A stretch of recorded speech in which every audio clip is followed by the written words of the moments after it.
Good morning. Welcome to St. Albert Alliance Church, and we're so glad that you've joined us this morning for a time of worship and celebration. I want to read from Psalms 150, and I think the psalmist does a phenomenal job just expressing how we're to come together. He begins by saying, "Make a joyful noise unto the Lord, all you lands. Serve him with gladness. Come before his presence with singing. Know that the Lord, he is God. It is he who has made us, and we not ourselves. We are his people, the sheep of his pasture. Enter into his gates with thanksgiving, and into his courts with praise. Be thankful unto him, and bless his name, for the Lord is good. His mercy is everlasting, and his truth endures for all generations." What a positive, powerful encouragement as we come together today to worship the Lord together. So right there in your living rooms, let's really enjoy the service together as we worship the Lord. God bless you. I think what Bob shared is just appropriate to what I'm thinking about coming into this morning's gathering. And I've just been thinking a lot about the goodness of God and how the goodness of God is not something that is fickle. It doesn't come and go. It doesn't, like the wind. It's constant. It is consistent. And the Lord is good at all times. In difficulty, in uncertainty, things that are obvious to us, things even when we don't always see what it is that he's up to. And so we just want to declare this morning the goodness of God, how good he is, and this invitation to worship him, and recognizing that we join people all around the planet who are engaging in this, even as we join in. So wherever you are, I encourage you to be present and engaged in what we're engaging today, and let's sing together.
from generation to generation.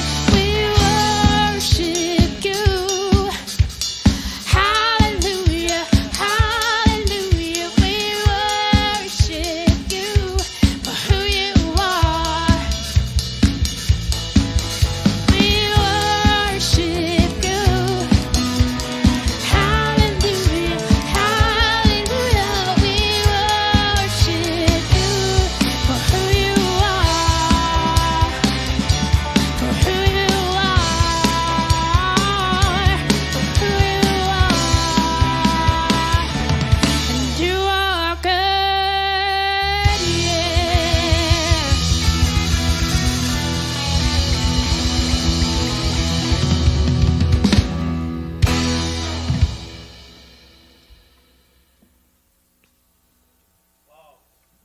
Have to turn to somebody beside you in the room and say, God is so good.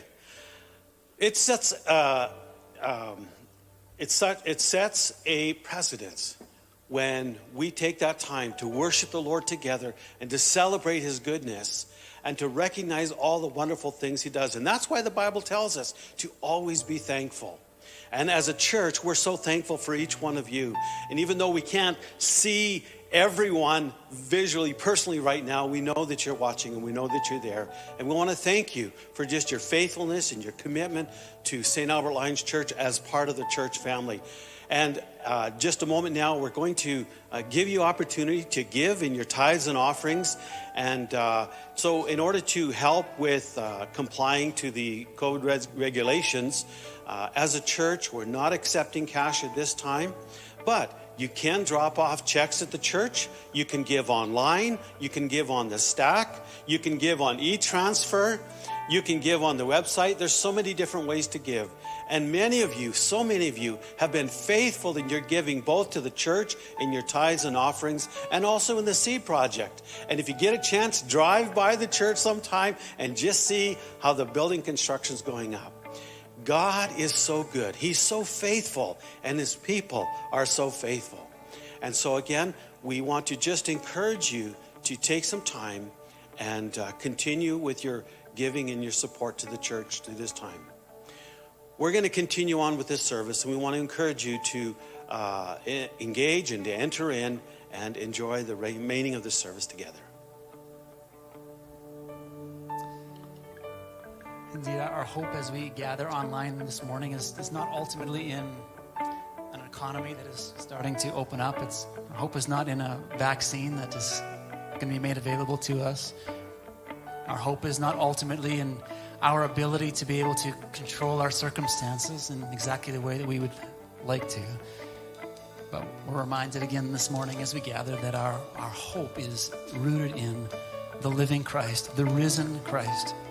Our hope is in the reminder that the tomb is empty, that Jesus is not there. He has ascended into heaven. Actually, in the church calendar, today is actually Ascension Sunday. And all glory and honor and power is his. And so we just want to declare Jesus has absolute authority, complete authority.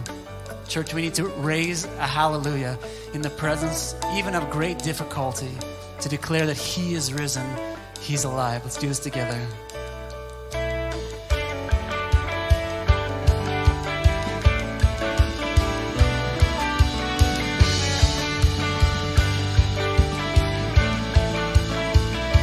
See the tomb where he laid, see the stone rolled away. He is risen, he's alive. See his hands, see his feet, touch his scars and believe. He is risen, he's alive. Oh, he's alive. He is. All honor and power are his. All glory forever. Amen. Jesus is. Hear the shackles breaking free. Hear the storm fell redeemed.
finished.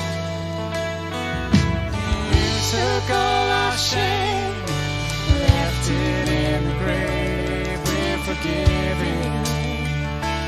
We're forgiven. Oh, forever done, only by the blood. It is finished.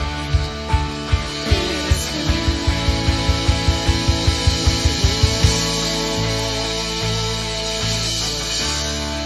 Hallelujah. In the presence of my enemies, I raise a hallelujah. louder than the unbelief. I raise a hallelujah. My weapon is a melody. I raise a hallelujah.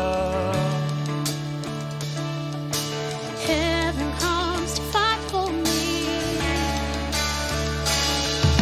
I'm gonna sing in the middle of the storm, louder and louder. Gonna hear my praises roar up from the ashes.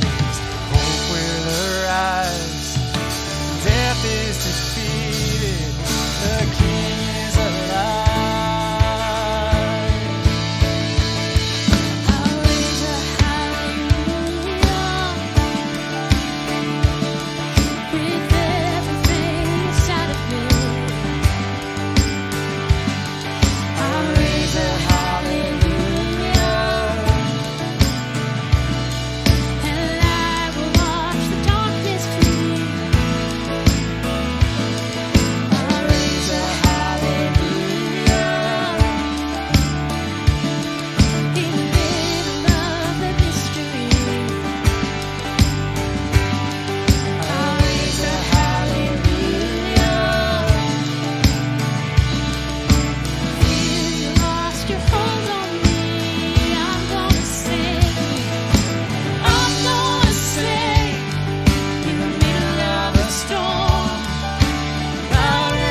because he lives. All honor and power are his. All glory forever. Amen. Jesus lives. Oh, Jesus lives.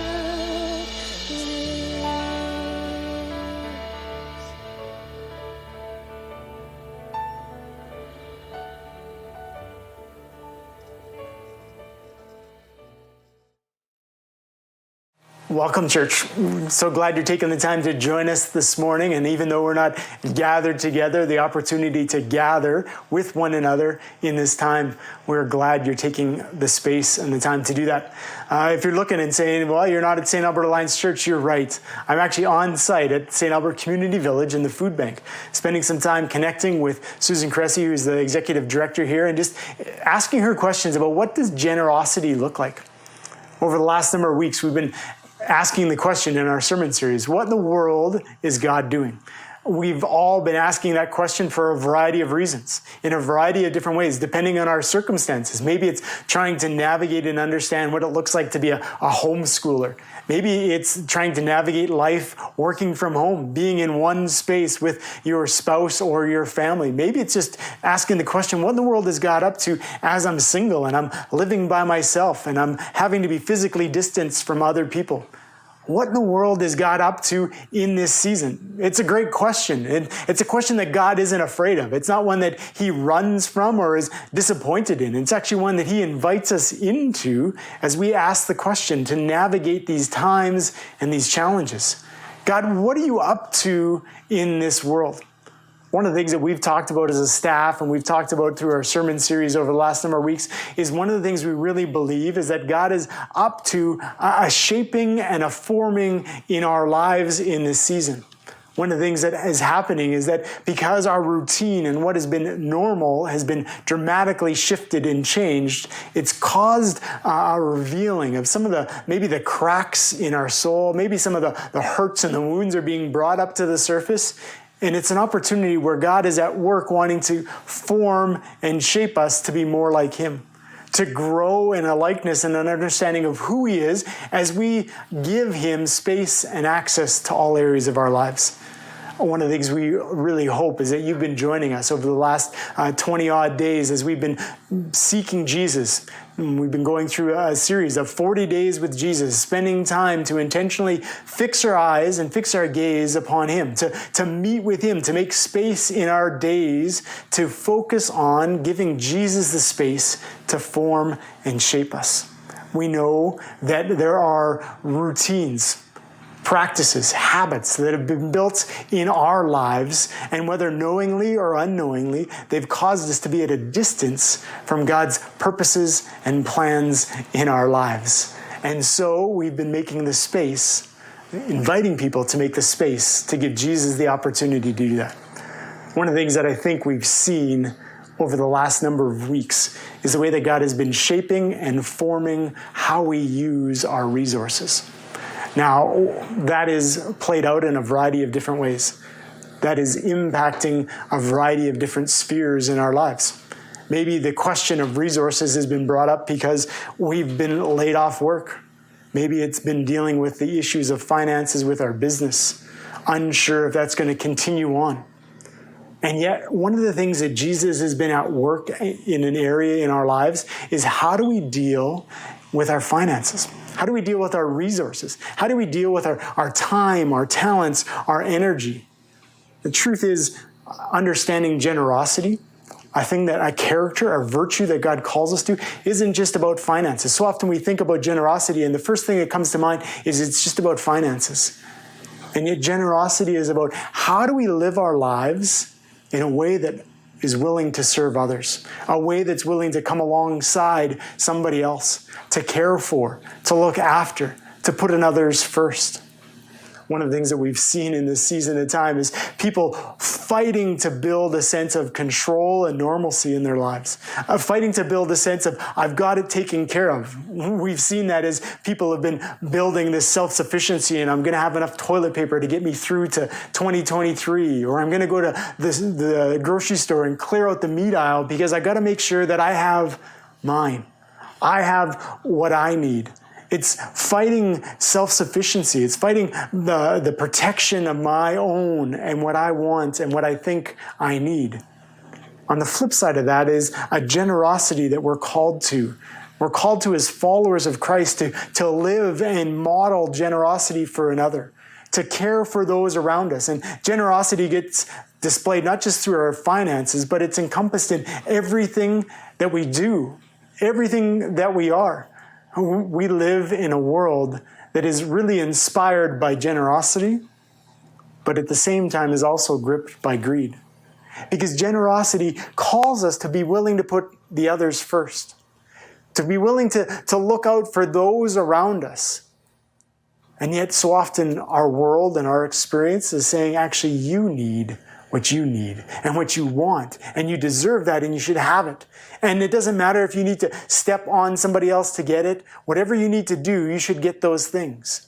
And yet we hear stories, we watch newscasts, we're inspired by generosity, people giving of themselves to serve those around them. And it challenges us. It encourages us. It calls us to a place of actually acting upon it. And we get right to that edge, and then we step back. And yet generosity is this display of a care for others, a care to meet needs, a care to build up those around us. So often it fights against our idea and our understanding of protecting self, looking after me first, looking after mine and I. Years ago, Kim and I were first married. And Kim made a decision to go back to school. It was a God-led decision that she was supposed to go back to become a nurse. We had just bought a house. We were newly married, and God put her on this course to go back to school. So we're down to one income. And I'll never forget it. One day I came home. We've been scraping by, just barely meeting our commitments and paying mortgages and all the rest of it. And I come home and Kim says, we need to have a conversation, but don't be mad. Kim had been sitting watching TV, and there was a commercial for World Vision, caring for kids in need around the world. And Kim is one who acts in compassion, acts with great compassion. It carries her, it motivates her. It's what compelled her to function well as a nurse. And as she saw the images and heard the stories of these kids in needs all the way around the world, it compelled her to a place of action. And so she pulled out her credit card and signed up instantly to sponsor a child. I'll never forget that conversation as I sat there trying to be this good husband, not displaying my disappointment and maybe frustration at the decision, knowing that we were always up against it at the end of the month with our finances. And yet in that moment, there was a display of generosity, of caring for the other, of looking out for somebody else. Now, so often when we think of generosity, we think of what are the actions, what are the ways that I can do something in order to receive something. We think it's this act of karma almost, that if I give, that I should also get. You know, that if I do something good for others, God will do something good for me. That He'll look after me, He'll bless me, He'll provide for me, He'll bless me with riches. And we've reduced generosity, we reduced this picture of caring for somebody else to something that is really just a transaction. That if I give, that I'll get. And yet generosity is something that is actually about a heart transformed. It's about a heart that's willing to share the resources, to share our time and our talent and our finances with those around us, to actually help build others up. We see God demonstrating for us great generosity. We see God building for us this picture throughout the scriptures of His generosity for people, caring, concern, providing, supporting, supplying for all their needs. We see it displayed for us lavishly in the picture of Jesus. We can read about it in Romans chapter 5, verse 10. It says, "For since our friendship with God was restored by the death of his Son, because while we were still enemies, God gave his Son for us. God gave Jesus as a demonstration of his generosity for us. He gave Jesus as his gift, offering away something that we didn't earn, something that we didn't deserve. And yet our friendship, our being reunited in relationship with God, is because God generously gave on our behalf. Philippians chapter 2, verse 5 to 7 says, "In your relationship with one another, have the same mindset as Christ Jesus, who being the very nature of God, didn't consider equality with God something to be used for his own advantage. Rather, he made himself nothing by taking the very nature of a servant, being made in human likeness." Did you catch that picture in there? Jesus, who being in the very nature of God, didn't use it for his own advantage. Instead, he gave of himself for you and for me. He gave of himself so that we could be restored to right relationship with the Father. He gave of himself as a demonstration of God's heart and love lavishly poured out. Generosity is that picture. Generosity is taking what we have and actually giving it away so that others would be lifted up. Generosity is taking our time, our talents, our resources, and giving it away to others so that they would be lifted up, so that they would be able to carry on and carry forward. Generosity is a display of God's heart. Generosity really is a reflection of what we have personally come to know of who Jesus is. That we have received his gift of grace, that we have received his demonstration of generosity. And because of that, we freely give it away. Not as something to hold, not as something to keep to ourselves, but something that we freely received. And now we can freely give it away to those around us. And not just the ones that we like, not just our friends, not just those close to us, but we actually give it away to everyone around us. Jesus demonstrated for us generosity for others. He calls us to a life that is lived in the same manner, that's lived in the same function and practice, that we would demonstrate generosity by giving away what we've freely received. Generosity flows out of a recognition of what God has done for us and what he's given us to give away. It's a tangible demonstration of love for the other. It's to give what we have to meet their needs, to support, to encourage, to cheer them on, to help them live life and experience fullness.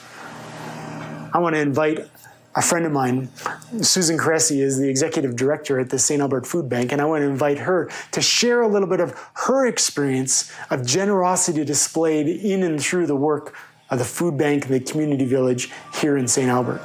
I'm the executive director here, and I've been here 13 years in this food bank. I ran a food bank in Ottawa for 4 years as well, so I've been in the industry for a little bit. The community village started 10 years ago, and the St. Albert Food Bank has actually been providing assistance for 36 years in St. Albert. I think when you're looking at the receiving generosity, you're looking at success stories, and we have a lot of those. We have a lot of sad stories, but we have an incredible number of success stories where young moms come in here and they're leaving domestic violence. They don't know which way to turn. They're going to sit down with their social workers. They're going to receive anything that they need, and it's not just from us here, it's from other community partners. So it's that wraparound again, that wraparound service, and to see them say to us, a year ago, I never would have seen myself in this position where I'm independent, I'm on my own, I can take care of my kids, I have a job, I'm going to school. All of those things, and we have a lot of those success stories. And, a lot of people say, who comes to the food bank in St. Albert? This is an affluent community. And we help people from every single neighborhood in this city. And there's no judgments made. There could be that someone's driving up in a very expensive car. And we've had folks that phone us and say, I saw somebody drive up in a really expensive car, and I say to them, do you know if that was a client, or was it someone picking up for them? Or maybe that's the only thing they have left in the world is that car, and they need that to get to their job. So there's no judgments made here either. But to see a mom or a dad coming in here and not being able to provide food, the first thing they say to us is, I'm a failure. I feel like I'm failing my family. But it's a basic need. It's a basic need. Everybody should have food on their table. It's not their fault that they can't put food on the table for whatever reason. But the kids, to see the kids, no kid should ever go hungry. I can't stand the thought of any child being hungry ever, yeah. You know, I don't think there's any better place in the world than this food bank and community village to be the recipient of the generosity within this community. It amazes me, and it doesn't surprise me, but it amazes me each and every time that they give. We never go without here. And we try our best to be good stewards of the money and anything that they give us, but when we ask, we receive. What it does for our families is that they feel that wraparound. They feel the arms being wrapped around them. They say to me, you know, there was one lady who was going, she was taking a photography course, and she had come down during our food drive, and she said she was taking pictures and she had to stop because she got tears in her eyes, and she said, I can't believe this whole community is turning out and doing this for us. Fantastic. Thanks, Susan. Thanks so much for joining us today. Oh, I wish I could hug. I know, right? We missed that. Yeah. But thanks for all you do and the way you serve and love people so well. So lives marked by generosity. The work that happens in our lives is we make a choice to give for those around us. There's a physical response. There's a change in our hearts. There's a change in the hearts of those who receive as well. But part of what generosity does is it loosens in our lives the grip that we have, the tightness we have as we try to hold on to things. There were two sociologists that did a study, Christine Smith and Hilary Davidson. And one of the things that they found, a number of the things that they found as they asked questions related to generosity is that those who are consistently generous, that was those who gave consistently of their time, their talents, their resources to organizations and people around them, they consistently experienced a better sense of well-being. They consistently experienced greater happiness, greater bodily health, greater purpose in living, greater avoidance of depression in their lives. That the choice to be generous actually has an impact in our outlook on the world around us, how we engage it and how we function in it. So the work of generosity, we've been talking about this idea that the work of generosity encompasses all that we are. It isn't just about our finances, but it encompasses all areas of our lives. And generosity really is about a heart transformed. It's a heart transformed first by experiencing the grace that God has for us and receiving His gift offered to us. But then it's a heart that's transformed for loving others, because we've seen that Christ has first loved us, and the commandments He gave us were love God with all your heart, soul, strength, and mind, and then love others like yourself.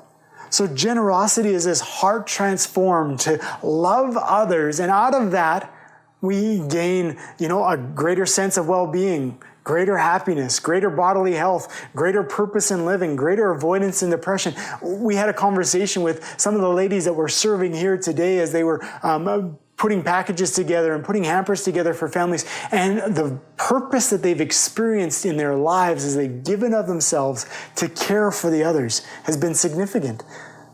Generosity is what happens when we move from this mindset of scarcity to a mindset of abundance. That we recognize that God is the one who provides for us, that He's the one that sustains us and keeps us, and that His supplies are endless. Whenever we think that we're in a place of scarcity, think about it as we started this pandemic. What did it look like when you went to the grocery store and there were shopping carts filled to overflowing because we were consumed with this idea that there was going to be scarcity, and we needed to make sure that we stockpiled, and we stockpiled random things. We stockpiled a whole bunch of things that maybe we're going to be stuck with for the next 10 years. But it was a mindset of scarcity that said, I've got to make sure that I get mine. And yet what it did is it didn't leave any for somebody else. Generosity actually has the opposite perspective. It says, I know that there's an abundance. I know that God, who provides for me to sustain me and keep me, is one who has an abundance. He isn't lacking anything. He will never be depleted. And so when we live with a generous heart, a generous mindset, it says we know God's character and His nature, that He will meet our needs. And it allows us to live with the generosity that's willing to give away for the sake of somebody else, to give to meet their needs. The truth is, generosity happens when we stop feeling threatened and afraid that we won't be able to hold on to the things that we have, that we won't be able to have enough, that there isn't enough to go around. Generosity actually goes in the other way, and it says, I know there's enough. I know God's given me enough time, enough talent, and enough resources to meet my needs, but also to bless those around me, to grow in me a sense that I can give of myself for somebody else. That's a display Jesus has given for us, giving his life. Even though he was equal with God, he didn't consider equality with God something to promote, something to stand upon, but he gave himself as a servant for us. He gave himself as one who is willing to lay out his life for us. And his invitation is to do likewise. His invitation is to say, follow after me and do like this, giving of yourself for those around me. There's a couple of voices that fight against generosity in our lives. There's a couple of voices that fight us every time we think of stepping out in boldness and in confidence to love others with our time, our talents, and our resources. One of those voices is fear. One of the voices is fear that we won't have enough. Fear that we won't get mine. Fear that we won't get what we deserve, what we've earned, what we value. The other voice is one of self-protection. I've got to make sure, I've got to stockpile. I can't give away because then I won't have. Generosity calls us to move and live in a different vein, in a different mindset. It transforms a heart to say, actually, God sustains me, and he will keep me, and he'll provide for me. And so out of that, I can give. I can give to care for the needs of those around me. I can give to care and meet their practical physical needs, whether it's bringing food to the food bank, whether it's giving money to meet a physical need, or whether it's just giving my time and my energy to walk alongside someone who's lonely and hurting. Someone who's maybe dealing with depression. Maybe they're dealing with just a loneliness in this season, to say, actually, I can give my time and invest in them. There's voices that fight against generosity. We see this displayed. There's this parable Jesus tells in Matthew chapter 20. And it's this parable of a landowner going out and hiring people. And he goes out in the morning and there's people that need to work and he hires them. And they come and they work in his vineyard. Midday, it says, he goes back out and there's more people waiting around to work. So he goes out and he hires them. He says, yeah, come work in my vineyard. He goes out later in the afternoon. Same thing. There's some people waiting to be hired. And he hires them to work in his vineyard. And it says at the end of the day, he actually goes out and there's still some people in the center of town, and so he hires them to come and work in his vineyard. And as the day comes to an end, each one of those groups, each one of those people, he said, hey, I'll pay you. I'm going to give you a fair wage. At the end of the day, it comes, and the people that he hired last, he gave a full day's pay to. He gave them a full wage, and he said, here you go. He did the same thing for the people that he hired mid-afternoon. Well, now the people that he had hired early in the morning, first thing in the day, they were beginning to grumble and complain because they're like, how is that even fair? You told us that you were going to give us a day's wage. Those guys, they only worked for a little while. And this is what Jesus says in this parable. He says, don't I have the right to do what I want with my own money? Or are you envious because I am generous? The display of God's heart for people is that he sustains and keeps. He provides to meet their needs. The pay that he was giving the workers in the vineyard was enough for them to provide for their family for that next day. This wasn't a lavish over and abundance of amount, but it was enough for the next day. There's a real principle and practical thing that we can take from that. Jesus provides our needs for today. So often what fights against generosity is this idea that I need to actually save up to make sure there's a stockpile and enough that would sustain me through real hard times. Maybe it's this picture that I can't be generous with my time, with my talents, with my resources, because I need to save up for retirement. Jesus' invitation to life with him is that he meets our needs for today. He says, don't worry about what tomorrow will bring. Today is enough of its own worries, but let me meet your needs here. Do you trust me in these moments? Do you trust me in these circumstances? Oh, we can sit in this season of time where there's lots of uncertainty. There's anxiety and worry about what work will look like, what our pay will look like, how we're going to continue to function in the days ahead. And Jesus' invitation in this time and in this season is, do you trust me? Do you trust me to provide for you today? Do you trust me to meet your needs today? And if you do trust me, will you be willing to be generous with the resources, the time, the talent, the energy that I've given you? Would you be generous with that to love others well, to give of yourself so that they would be lifted up, so that they would be encouraged, so that they would be built up? Generosity is living with a transformed heart, caring not first about yourself, but caring for those around us. Understanding and experiencing the love that God has for us. Understanding and experience that He's called us to be His hands and feet to care for those around us. What does generosity look like in your life? What does generosity look like living in a time where we have been fighting this idea and this mentality of things being scarce? How do we live as generous people today? Maybe it means we take time to serve at a place like the food bank. Maybe it means we take time to care for those that are next door to us, our neighbors and our coworkers. Maybe it takes time to reach out and love those who are being pushed to the fringes. What does generosity look like for you? What does it look like to demonstrate an experience of grace that's been unearned and undeserved? What does that look like in our lives? How do we live with a gratitude that helps us to see that everything we have comes from God? Our talents, our resources, our jobs, our relationships, those are grown in us because God created us in His image with purposes, with gifts and abilities and talents. How would our life look differently if we were to truly trust that God is the one to supply all of our needs, that we've experienced His grace and His love? The question that we can ask, and we ask the question, what in the world is God up to? One of the things I think God is up to in this season and in this time is that He's growing in us our realization that He is the one that will meet our needs. It's true. There's many of us that are being stretched financially, whether it's being laid off from work, whether it's uncertainty with our businesses or our jobs. He is stretching us to ask the question, where do we place our hope and our trust? Is it on the things that we can accomplish, that we can achieve, that we can provide?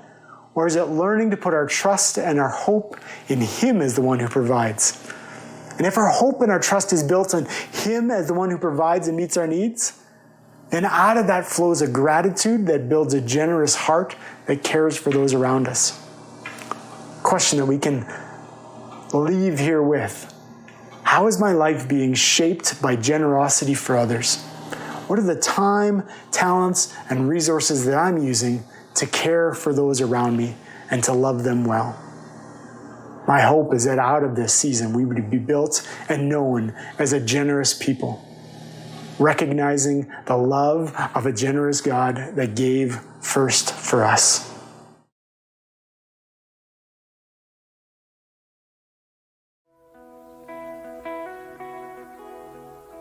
You know, the love of God is, the love and generosity of God is so great, so extravagant that sometimes it almost seems to us like it's a little bit reckless.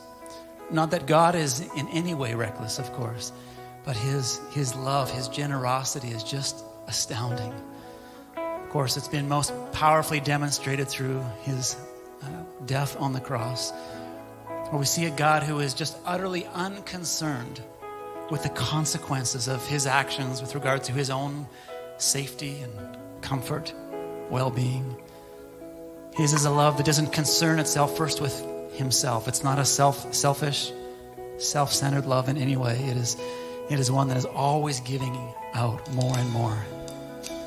We see in Jesus someone who just gives His life away in the hope, in the invitation that we might respond to Him of our own free will, respond to how wide and deep and unimaginable the love and generosity of God towards us really is, that we might receive it, but then be a conduit of that love and generosity to those around us, as Mike has been reminding us of. So we want to sing this song reflecting the overwhelming, never-ending, reckless love of God, that it might be true of us personally, and then as we extend that to the world around us. So join as we sing here.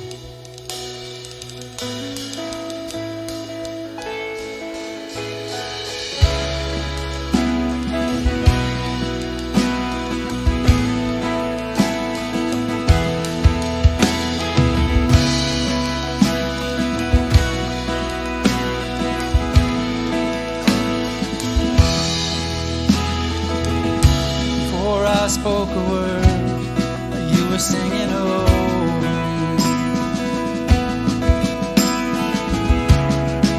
You have been so, so good to me.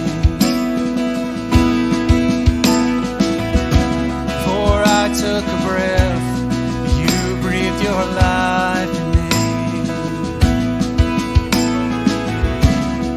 You have been so, so kind.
mountain you won't climb up, coming after me. There's no wall you won't kick down, wall you won't tear down, coming after me. There's no shadow you won't light up, mountain you won't climb up, coming after me. There's no wall you won't kick down, lie you won't tear down, coming after me. There's no shadow you won't light up, mountain you won't climb up, coming after me. There's no wall you won't kick down, lie you won't tear down, coming after me. Oh,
It's so exciting to be part of what God is doing all over the place. And again, we're so glad that you joined us this morning, and trust that the Lord has spoken to you and you felt the Holy Spirit prompting you in areas in your own life. In just a moment, we're going to send each other off with a closing benediction. But here's something I'd like you to do as you sign off from the service this morning is, after the service is over, would you take a few moments and just give somebody a call or a text that you maybe haven't contacted in a while, and just touch base with them. We always like to do a connection at the end of the service, and so this is our way of encouraging you to connect with somebody else. Give somebody a text or a call that you haven't spoken to in a while, and just encourage them. All right, join us now as we do the closing benediction together. And as we go and be the church in the places where we live, learn, work, and play, may we experience the generosity of God in greater ways throughout our lives. And may we hold our time, talents, and resources with open hands and serve and love those around us. God bless you and have a fantastic week.